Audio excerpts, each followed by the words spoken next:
성경 말씀 누가복음 22장 1절에서 6절입니다.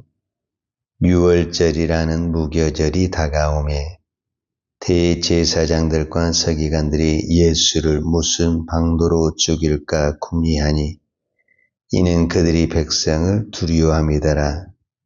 12 중에 하나인 가룟인이라 부르는 유다에게 사탄이 들어가니 이에 유다가 대제사장들과 성전 경비대장들에게 가서 예수를 넘겨줄 방도를 의논하매 그들이 기뻐하여 돈을 주기로 언약하는지라. 유다가 허락하고 예수를 무리가 없을 때에 넘겨줄 기회를 찾더라. 아멘.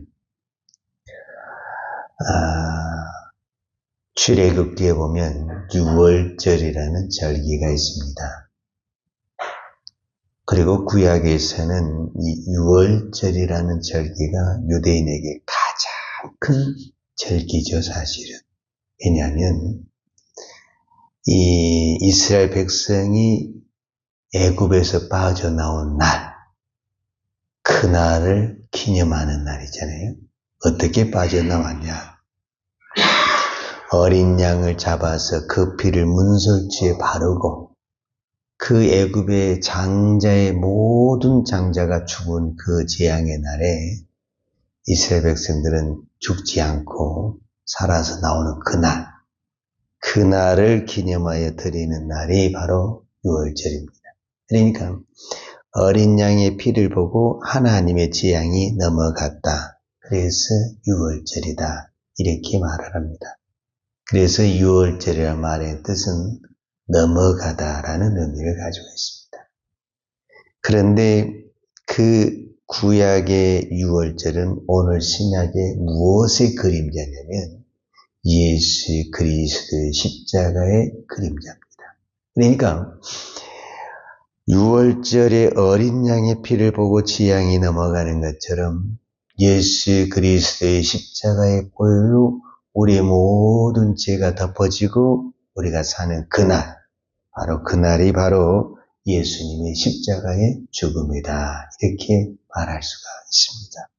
그런데 어차피 유월절에 어린 양을 잡은 것처럼 이제 예수님이 십자가를 지시는데 그 전에 무슨 일이 있었냐면은 오늘 성경에 보니까 2절에 대제사장들과 서기관들이 예수를 무슨 방도로 죽일까 연구를 했다라. 그러니까 어떤 부분에서는 이 대제사장들과 서기관들은 예수가 아주 불편한 사람이었죠. 그래서 기회만 있으면 예수를 죽여야 되는데 백성들이 너무 예수를 따르니까 백성을 두려워해서 예수를 어떻게 할 수가 없는 그때에 이제 오늘 3절에 중요한 사건이 나오는데 12 중에 하나인 가룟인이라 부르는 유다에게 사탄이 들어가니 그랬어요. 그렇게 생각하고 있는데 유다에게 사탄이 들어가서 그 예수님의 제자 중에 배신자가 나타나가지고 오늘 우리로 말하면은 대제사장들에게 찾아와서 어떻게 내가 예수를 넘겨줄까 의논하니 대제사장들이 너무 좋아했다. 우리가 이렇게 생각할 수 있죠. 자, 오늘 생각해야 할 말씀은 바로 3절에 있는 말씀입니다. 12 중에 하나인 가룟인이라 부르는 유다에게 사탄이 들어가니 그랬어요. 그러니까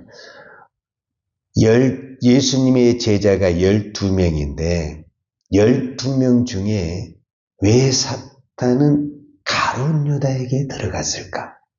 그러잖아요. 그러니까 12명 중에 한 명에게 들어갔는데 그러면 12명의 누구에게도 사탄은 들어갈 수가 있었다라는 거잖아요. 예를 들자면 베드로에게도 들어갈 수 있고 요한에게도 들어갈 수 있고 마태도 들어갈 수가 있는데 왜 사탄은 가룟 유다에게 들어갔는가? 이제 이것이 저와 여러분이 깊이 생각해야 될 부분이에요. 그러니까 오늘 우리가 똑같이 신앙생활 하는데 자, 예수님의 제자잖아요. 우리들보다 훨씬 더 신앙이 더 좋다고 이야기를 해야 되는 그 예수님의 제자 중에 어떻든가 사탄은 누구에게 들어갈까 이렇게 탁 눈여겨보고 있었다라는 거잖아요. 그러다가 누가 빈틈이 보였다라는 거예요. 빈틈이 보인 그 사람에게 사탄이 들어갔다는 거 아닙니까?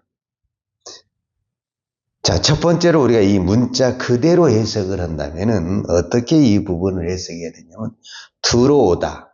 누군가 내가 들어오다 할 때는 반드시 무엇을 통과해야 되냐면 문을 통과해야 돼요. 문을. 그러니까 가룟 유다는 왜 사탄이 들어오냐? 사탄이 들어오도록 문을 열어줬다. 우리가 이렇게 말할 수가 있습니다. 자, 우리가 남의 집에 들어가려고 해도 함부로 들어갈 수가 없거든요. 더더구나 문이 잠겨져 있다. 그러면 들어가고 싶어도 들어갈 수가 없거든요. 그런데 내가 아무리 그 사람을 알아도 문이 잠겨져 있으면은 들어갈 수가 없죠. 근데 문이 열어져 있으면 문 열어졌네 하면서 쭉 들어갈 수가 있는 거잖아요. 그러니까 오늘 우리에게도 이 건물에도 문이 있는 것처럼 우리 마음에도 우리 영적인 부분에도 문이 있다라는 거예요. 문이. 이 문을 내가 누구에게 열어주느냐. 우리가 잘 아는 대로 사도 요한은 요한계시록 2장과 3장에 보게 되면은 아시아 7교회 편지를 하면서 특별히 마지막 교회가 라오디아 교회인데 이 라오디아 교회 마지막 부분에 어떤 단어를 썼냐면 예수님이 내가 문 밖에 서서 두드리느니 이렇게 표현을 했어요. 왜 예수님이 이 라오디아 교회의 문을 두드리고 있었냐면은 그 7교회 중에서 이 라오디아 교회가 어떻게 표현이 되냐면 그들은 부자여서 부족함이 없다 이렇게 표현을 했어요. 그러니까 그들은 세상적으로는 아주 부자였지만은 영적으로는 너무너무 가난했다라는 거예요. 그래서 예수님이 그걸 알고 문을 두드리고 들어가기를 원하는데 우리는 세상적으로 너무너무 부유하니까 예수가 필요 없다. 그래서 문을 안 열어주는 거예요. 그래서 예수님이 들어가고 싶어도 들어가지를 못한 거예요. 그러니까 어떤 사람은 예수님이 우리에게 들어오려고 문을 두드리고 있는데도 문을 안 열어줘서 예수님이 들어오지 못하고 사단에게는 문을 활짝 열어놔가지고 언제든지 들어오게 하는 것이 있다라는 거예요. 굉장히 무서운 거예요, 사실은. 그러니까 12명의 제자 중에서 사탄은 누구에게도 이렇게 들어가려고 틈을 보이고 있었는데 그 중에 딱 보니까 유다가, 이 가룟 유다가 문을 활짝 열어놓고 있었다라는 거죠. 그러면은 이 가룟 유다의 가장 큰 약점이 뭐였냐? 사탄에게 문을 열어줄 수밖에 없었던 그것이 뭐였냐라고 말을 했을 때 이제 4절과 5절에서 나오는데 이에 유다가 대제사장들과 성전 경비대장들에게 가서 예수를 넘겨줄 방도를 의논하며 그들이 기뻐하여 돈을 주기로 언약한지라 그랬어요. 그러니까 우리가 계시록에 나온 라오디아 교회나 그 다음에 오늘 유다의 사건을 보게 되면은 그 중심이 뭐가 있었냐면은 돈이 있었다라는 것을 볼 수가 있습니다. 사실 오늘 누가복음에서는 이런 얘기가 안 나왔는데 이 사건, 그러니까 이 가룟 유다가 예수님을 팔 생각을 한 이 사건 전에 한 가지 사건이 일어나요. 요한복음 12장을 보면 이것이 좀 더 자세하게 나타나는데 그때 예수님이 그 마리아의 집에 있을 때 마리아가 비싼 향유를 예수님께 부어드립니다. 그런데 그 광경을 보고 있던 가룟 유다가 팍 화를 내면서 예수님에게 화를 내는 거예요. 막 불평을 하고 하면서 어떻게 이렇게 값비싼 것을 낭비합니까? 이거를 300데나리온, 그때 당시 300데나리온이라는 것은 노동자의 1년 연봉입니다. 그러니까 굉장히 비싸죠. 이거를 300데나리온에 팔아서 가난한 자들에게 나눠주고 우리가 써야 되는데 이렇게 한번 순간에 부어서 낭비를 하면 되겠습니까? 하면서 팍 예수님에게 화를 냅니다. 그런데 성경은 뭐라고 말하냐면은 그는 돈깨를 맡고 있고 가난한 자들에게 주기 위함보다는 도적이다. 이렇게 표현을 하고 있어요, 성경에. 그러니까 결국 이 가룟 유다의 마음 속에는 돈을 생각하는 마음과 불평과 불만의 마음이 가득 찼었다라는 거예요. 예수님에게. 그러다 보니까 그것이 누구를 불러들이는 문을 열어주게 되냐면은 사탄을, 마귀를 불러들이는 원인이 됐다라는 거예요.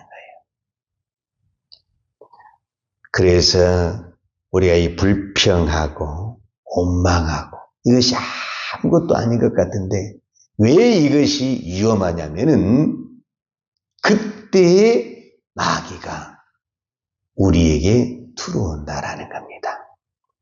이제 두 번째로 우리가 또 영적으로 생각해 볼 수 있는 것은 여러분 아무리 문이 열었다고 해서 도둑이 들어오거나 마귀가 들어오지 않습니다. 즉 그 말은 무슨 말이냐면 그 집에 무서운 사람이 있다면 문 다 열어놔도 저 집은 못 들어가 이렇게 이야기를 합니다. 도둑들도 아무 집이나 들어가지는 않아요. 지금 무슨 얘기냐면 내가 주인이잖아요. 그러면 마귀는 언제든지 우리 안에 들어올 수 있습니다. 그런데 예수님이 내 주인이 되잖아요. 그러면 들어오려다가도 예수님이 딱 보이면은 들어오지 못하고 도망을 가는 것입니다. 그러니까 결국은 가룟 유다 안에는 비록 예수님하고 같은 자리에 있었지만은 그 마음 속에는 예수가 없었다라는 거예요. 이게 굉장히 저와 여러분에게 충격적인 사실이에요. 오늘 내가 교회 안에 있는데 내 안에 예수가 없으면 내 안에 언제든지 마귀가 들어올 수 있다라는 거예요. 그래서 우리가 왜 예수님을 주인으로 섬겨야 되는 것을 강조하냐면 우리는 예수님이 주인이 되면은 내 마음대로 아무것도 할 수 없다고 그러는데 그게 더 위험한 것이 뭐냐면은 예수님이 주인이 안 되면은 내가 주인이든지 사탄이 주인이 되기 때문에 나는 더 비참한 인생이 삶이 될 수 있다라는 거예요. 그래서 누가 우리 안에 주인이 되느냐에 따라서 우리는 모든 것이 안전할 수도 있고 위험할 수도 있다라는 거예요. 여러분 내가 주인이잖아요. 내가 아무리 준비를 해도 마귀가 들어온 것을 막을 수가 없고 물리칠 수가 없습니다. 마귀를 어떻게 내가 물리치고 이깁니까? 그러나 예수님이 내 안에 들어오셔서 주인이 되면은 아무리 마귀가 들어오려고 해도 예수님을 보고는 들어올 수가 없고 도망을 간다라는 거예요. 그래서 오늘 저와 여러분이 신앙생활을 복잡하게 어렵게 할 것이 아니라 내 안에 주인만 제대로 모셔도 어떤 어둠과 세력이 건들지도 못하고 들어오지도 못한다라는 것을 깨닫게 되는 것입니다. 마지막으로 우리가 또 한 가지 생각해 볼 수 있는 것은 마태복음 10장이나 또 누가복음 17장 같은 데 보게 되면은 예수님은 제자들을 또 70인들을 파송을 할 때 반드시 권세와 능력을 줬어요. 그 권세와 능력은 마귀와 사탄을 물리치고 이길 수 있는 능력을 줬다라는 거예요. 그런데 그 능력은 한 번 받았다고 해서 계속 있는 것이 아니라 우리가 늘 하나님 앞에 기도하고 말씀으로 살아가면서 그 능력이 나타나는데 오늘 우리에게 그런 것들이 사라지게 되면은 언제든지 마귀는 우리 안에 들어올 수 있다. 그래서 사도 바울도 그렇게 선교 사역을 하면서 외시지 말고 기도하라 범사에 감사하라 이렇게 표현을 했냐면 그렇지 않게 되면은 내가 나도 모르는 순간에 기도가 중단되고 불평하고 원망하게 되면은 마귀가 언제든지 들어올 수 있다라는 겁니다. 그래서 오늘 이 새벽에 기도하는 우리에게 가장 큰 능력은 내 안에 예수가 주인이 되는 것입니다. 이것보다 더 중요한 것이 없습니다. 내가 아무리 위대한 일을 해도 내일 내가 주인이 될 수 있거든요. 오늘 이 시간에는 예수님이 주인이지만은 내일은 또 내가 주인이 될 수가 있어요. 내가 주인이 되는 순간 그때 마귀는 또 기회를 놓치지 않고 순간적으로 들어올 수 있는 거예요. 그래서 우리는 날마다 깨어서 기도해야 되는 이유가 뭐냐면 마귀가 호심탐탐 우리를 쳐다보고 있고 기회를 보고 있기 때문에 우리는 호심탐탐 그 마귀를 이겨내기 위해서 깨어 기도해야 되고 쉬지 말고 기도할 때 마귀는 우리에게 들어오지도 못하고 우리는 마귀를 물리치고 진정으로 예수님의 말씀에 순종하는 믿음의 종들이 될 줄로 믿습니다. 기도하겠습니다. 거룩하신 아버지 하나님 감사합니다. 오늘 또 우리가 이 새벽에 기도하면서 고백하고 또 고백하는 것은 예수님이 나의 주인인 것을 고백합니다. 내가 주인이 되면은 내 마음대로 모든 것을 할 수 있을 것 같지만 내 마음대로 할 수 있는 것이 아무것도 없습니다. 내 마음대로 내 육체 하나를 이기지 못하고 내 마음 하나를 이기지 못하고 이 세상을 이길 수가 없습니다. 하나님, 오늘도 나의 연약함을 고백하고 예수님이 나의 주인 되시고 예수님이 나의 주인 되신 것을 고백하며 이것이 나의 가장 큰 은혜요 축복임을 깨닫고 날마다 예수님이 나의 주인이십니다를 고백하며 살 수 있는 거룩한 믿음을 허락하여 주옵소서. 예수님의 이름으로 기도하였습니다. 아멘. 이와는 내게 복을 주시고 너를 지키시기를 원하며 이와는 걸굴로 내게 비추사 은혜 베푸시기를 원하며 이와는 걸굴을 내 길을 향하여 드사 평강 주시기를 원하노라.